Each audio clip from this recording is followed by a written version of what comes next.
नमस्कार। महाभारत यात्रा में आपका स्वागत है। गुरु जी, जैसा कि आपने बताया था कि गंगा पुत्र भीष्म के कहने पे विदुर जी आते हैं, जिसमें धृतराष्ट्र की भी हामी शामिल होती है। द्रोणाचार्य भी कहते हैं कि जाइए उनको स्वागत पूर्वक लेके आइए। तो जब पांडव हस्तिनापुर आते हैं अपनी पत्नी के साथ, तो उनके स्वागत में कौन कौन वहाँ उपस्थित रहता है?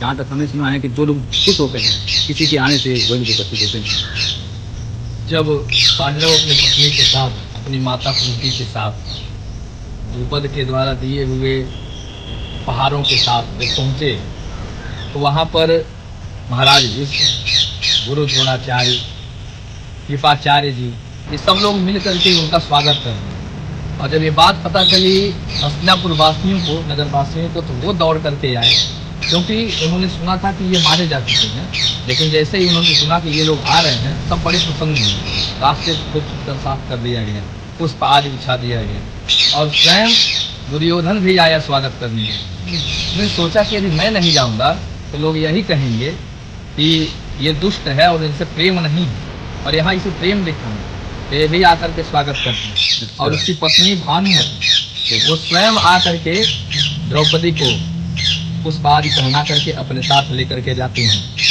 गांधारी आकर के कुंती को हृदय से लगाती है, और सब मिलकर के बड़ा भव्य स्वागत उनका करते। लेकिन जब कुछ समय व्यतीत हो जाता है, तो विदुर जी को बुला करके धृतराष्ट्र कहते हैं कि विदुर, देखो मेरा पुत्र बहुत दुष्ट है दुर्योधन, और तुम ऐसा करो कि कुछ देर के बाद यहाँ से इनको कहीं और लेके चले जाओ।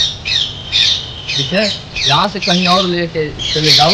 विकट है, कई नगर हैं, इंद्रप्रस्थ है, विकट है, बारणावत है, जयंत है, किसी भी गांव में ले जा करके इनको बढ़िया स्थान दे दो, नगर बना दो, और इनका रहने का प्रबंध वहीं करो।